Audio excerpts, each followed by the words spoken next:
I'm joined in studio by Kate Skinner from the South African National Editors Forum, as well as investigative journalist Pauli Van Wyk, who's joining us via Skype. Thanks so much for the both of you for joining us on Newsnight this evening. I have to start with you, Kate. Is the relationship looking so fruitful, or is it seeming as though divorce is just around the corner where the media is concerned, especially with political parties, which, by the way, political parties need the very same media to get their messages across? Yes, they do. Look, it is a fraught relationship. And I think it's particularly fraught during elections when, the stakes are high. But certainly what we've seen is a lot more harassment and problems than we've seen previously. So really? I think not even with the then, I think it was the then ANC Youth League President Julius Malema was kicking out journalists and shoving some really hurling messages towards them during that time. Now it's worse? I'd say it is worse, and I'd say one of the reasons why it's worse is because of the online bullying. And I think that kind of previously we didn't have that kind of online bullying, social media kind of challenges and problems. And so I think that's probably the reason. Also, I think that communities, actually sometimes chase journalists out, and so there are issues around service delivery, strikes, and journalists aren't necessarily treated as friends, which is a problem. Yeah, now obviously I'm going to bring in Pauli Van Wyk here. Now, Pauli, it's a different story altogether, especially around issues of ensuring that the media is indeed ahead of the curve, in number one, in being able to report those factual stories. But number two, when you start revealing issues, for example, that are to do with the EFF as well as VBS Bank, it appears as though the backlash is much more worse than the actual process of investigating it in itself. Absolutely. And to add to Kate's points that she made so very eloquently is that the stakes are very high, maybe higher in this election than ever before. So that means that our politicians are probably more highly strung, more emotional. And it's very clear that when politicians make certain sort of comments about journalists, their followers will obviously follow their lead. So the perfect example would be the VBS matter, where between October and December 2018, the whole of the EFF, called me Satan and I'm not your garden boy, and all sorts of words that should not be mentioned on air. And the backlash of that was that their supporters said that I should be raped and hanged and burned. Sure. And this week, I wrote another story, and it was published in Daily Maverick. And the leaders kept quiet because we have very stringent IEC laws that just before the election, and there were none of those death threats or rape threats from their followers. So it's very clear that politicians have a big influence on the violence meted out towards journalists, and obviously violence meted out to other political parties. Well, obviously, looking at the fact that I'm going to bring you into this conversation now, Kate, it's just when the stakes are high, as the stakes are high right now, and obviously with the entrance of new political parties into the fold, with the African National Congress trying to maintain its relevance, number one, but also the issues around the questioning of its candidate list as well as the relevance of the candidate list, especially since many of them have been implicated in one saga or one scandal or another. We've got the EFF, which has been entangled in this VBS, as well as now it's one of its constituents who's come out and said that actually there's a mismanagement of funds, and obviously other political parties as well that are seeming to be at the fold. One would say that are we also supposed to be introspective as journalists and say, okay, maybe we should not pose our questions in a way in which there's a witch hunt, but actually try to find the truth? Or are we just being treated unfairly? To the both of you. Kate, so maybe for me to start off, I mean, I think that obviously what you want is a cordial relationship, and you do, and it certainly it's beneficial if there's respect, but that doesn't mean that journalists shouldn't be able to ask the very hard questions. And so I think that the issue is that ultimately you want to get information out to the public, and that is the absolute bottom line. And so what we must create an environment that allows that to happen, and so that kind of respect. But without the sense that, now I must hold back and I can't ask the hard questions and I can't pursue the hard stories. Yeah. So because that has to happen, and particularly during an election period. And then, for you, Pauli, looking at the fact that you were threatened, the big question comes in from being threatened by people, and you know, Kate was speaking about this earlier, that unfortunately with the rise of social media and the growing popularity of social media, it's allowed for cyberbullies to come into the fold, and it's allowed for those individuals that hide behind political masks who may be 12 years old, sitting in at home behind a laptop or a computer, bored as ever, but writing these hurling messages simply because they know that they will not be found. So perhaps we also need to be able to draw that separation between, you know, members of social media who may not even be real versus actual leaders that are coming out and are throwing messages of either hate or messages of that could be potentially dangerous to the very same journalists that are doing the investigating of the various stories. Yes, absolutely. And the problem that I see with the current situation and where, you know, that we've tested continuously is that when you have something to hide, when you are corrupt, or when there is something to find, some sort of illegal behavior, it is very natural for the perpetrator to not want a journalist to ask the hard questions. So they would try to curb you. They would try to say, we are only allowing certain questions, or we are only focusing on the subject. Now, anyone being interviewed may always say, I am not going to answer that question, and then for whatever reason. But they're not allowed to tell a journalist how they must do their work, how they should ask and ask questions and gather information. If we keep to the law and if we are cordial and respectful, we also have a good relationship with our readers or our listeners or our viewers. We have a constitutional mandate to inform the people of this country, and we cannot be cloaked in the work that we do. All right, now we're going to put on hold because I'm going to bring in Zapiro here, our cartoonist Zapiro, who's really been at the receiving end for many, many years now where it comes to political parties. Obviously, cartoonist Zapiro has reacted to ANC Deputy Secretary General Jessie Duarte's outburst this week. His cartoon shows Duarte wielding an axe at journalists at a media briefing, and that's after she verbally attacked ANC journalist Samkele Maseko. So Zapiro joins us now on the line for that conversation. Zapiro, I know that it's quite... It's not the first time that you've been at the receiving end, especially of political parties. One can never forget the excellent articulation that you've made of Lady Justice, for example, that had the entire country at a standstill. But during election time, portraying Jessie Duarte as such, very strategic, and are you scared that there's going to be another backlash as a result of this? I'm not particularly scared. I'm not particularly worried about it either. It would just confirm exactly what I'm trying to show in that cartoon. Essentially, the cartoon is, and hopefully it's funny, hopefully it works, but cartoonists, what we try and do as sort of visual commentators, visual journalists, visual columnists, is we have a different job to the job that people like Pauli and Pauli, who you were mentioning, are doing as investigative journalists, or people like Samkele, who interviewing people. We do something else, and that is, we try and show the hypocrisy and the ironies and the things that just don't gel.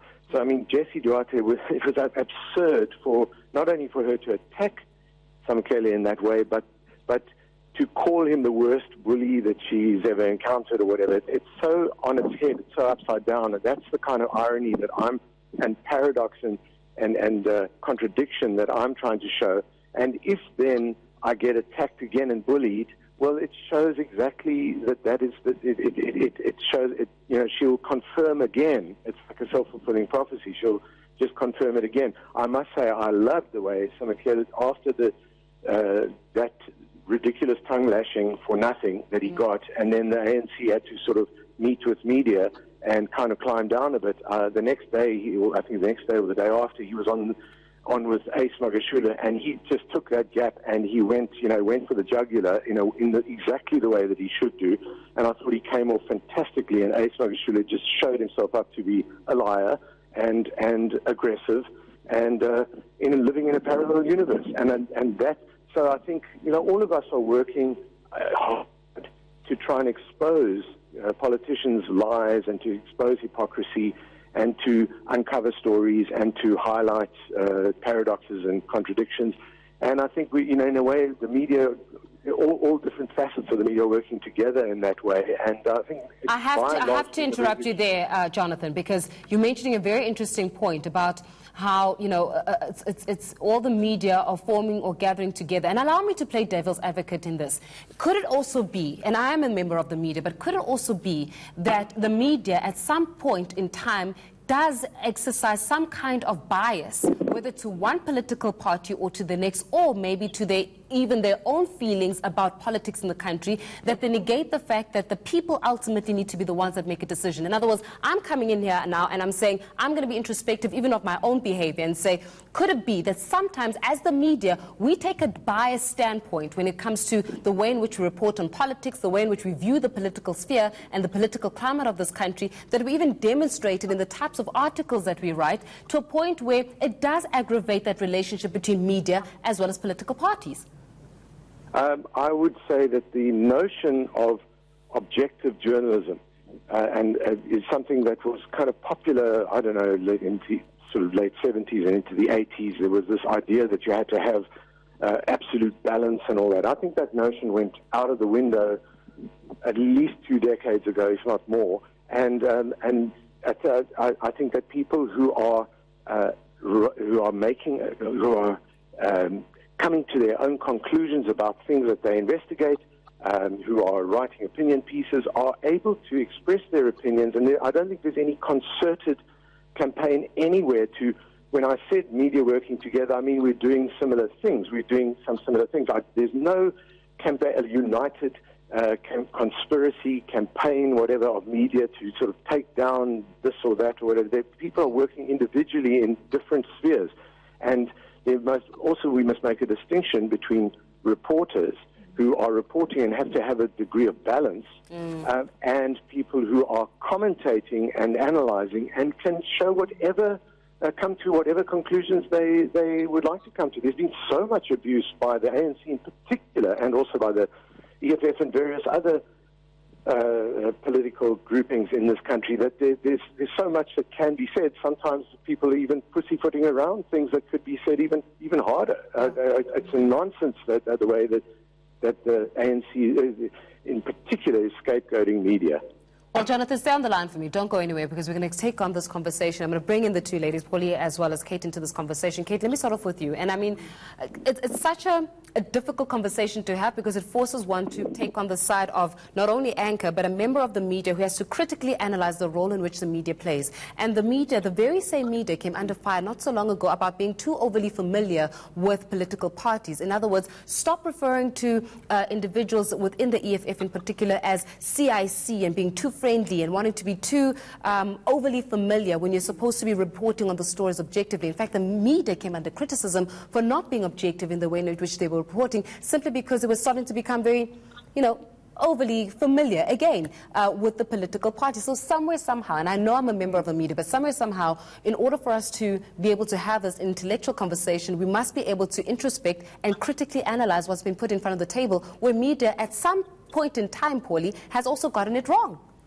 No, absolutely, and I think that we do need to introspect. I mean, I would agree with Jonathan that you have to separate out people that are doing reporting, and then I do think that you are trying to balance things and get multiple perspectives and get to the so-called truth. I mean, there isn't a truth, but as far as possible to kind of allow for that kind of balance and different views.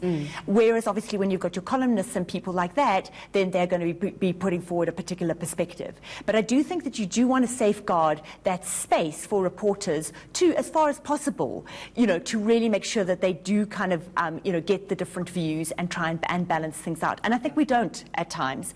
And I think that. But why don't we? Do we not take an oath? Is there no code of conduct? It might sound like, but unfortunately, we are the media, and the elections are just around the corner. And if we do not get our socks right, there will be a leg to stand on for political parties. We're going to come around and say, unfortunately, media in this country is not fair, and they're not exercising fair reporting, and they're not sticking to their code of ethics. And whether or not Senef comes to the party or not, it does not matter, because we're not getting the right stories out. I'm not saying that there's no corruption, but I am saying that maybe somewhere, somehow, we need to look at the way in which we report matters, especially when the media and last time came under fire for even being friendly in the way in which they report the stories about one political party as to another political party because of some brown papers that have been slipped under the table.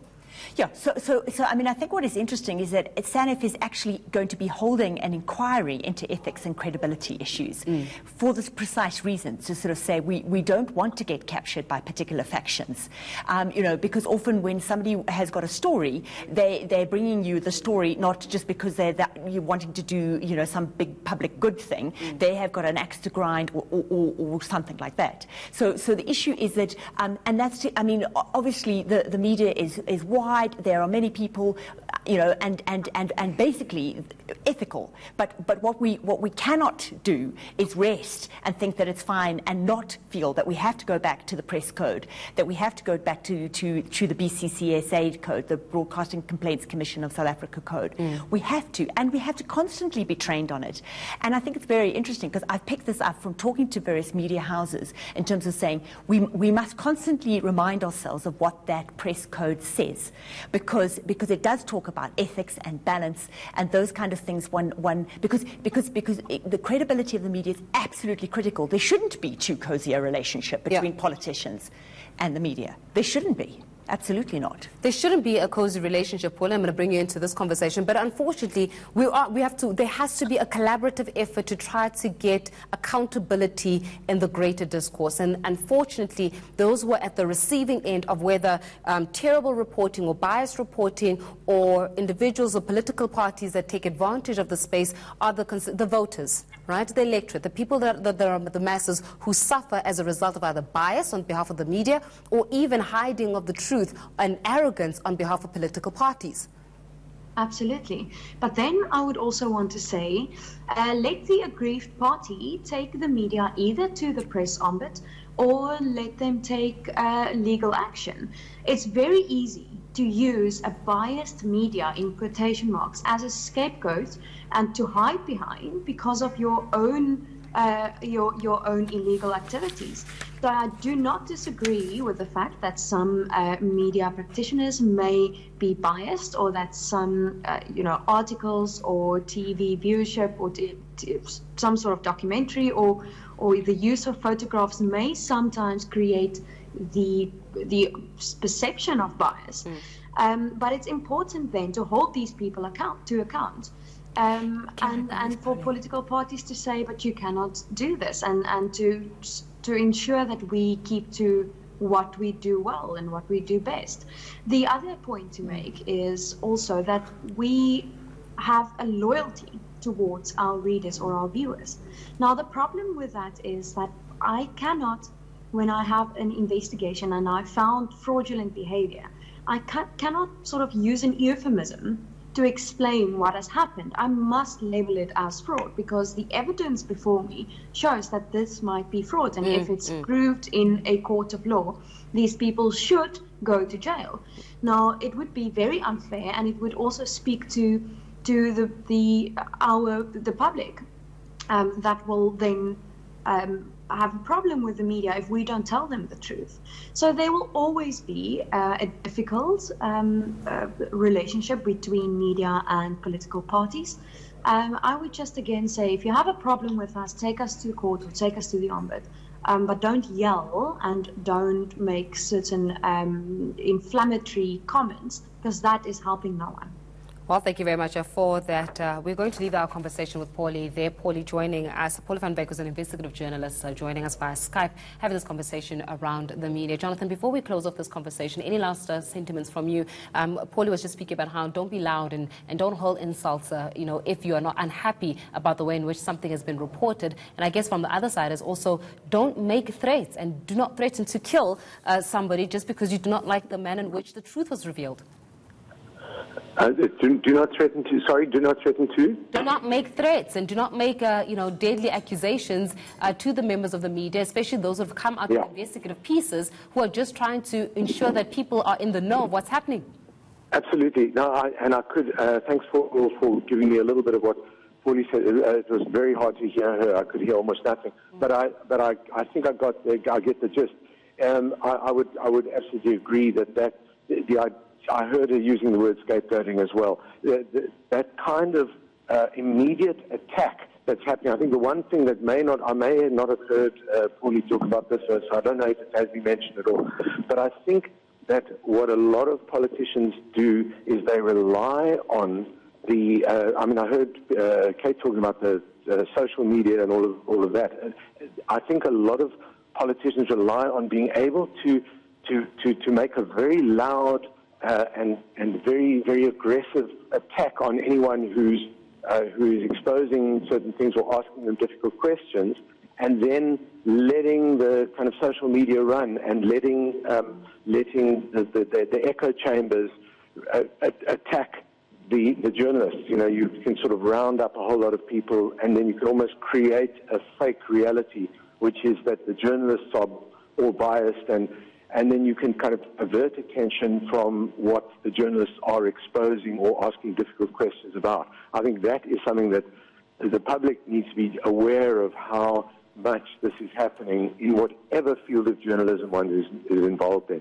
Well, Jonathan, thanks a lot for joining us this afternoon as well. Unfortunately, we have to leave our conversation there, joined by Kate Skinner, who's the Executive Director of the South African National Editors Forum. Thanks a lot to you. Pauli Van Wyk, Investigative Journalism, as well as Shapiro, or Jonathan Shapiro, as we've come to finally know him, of some of the satirical commentary that he makes when it comes to the illustrations of some of the politics and also the current affairs that's happening in and around our world.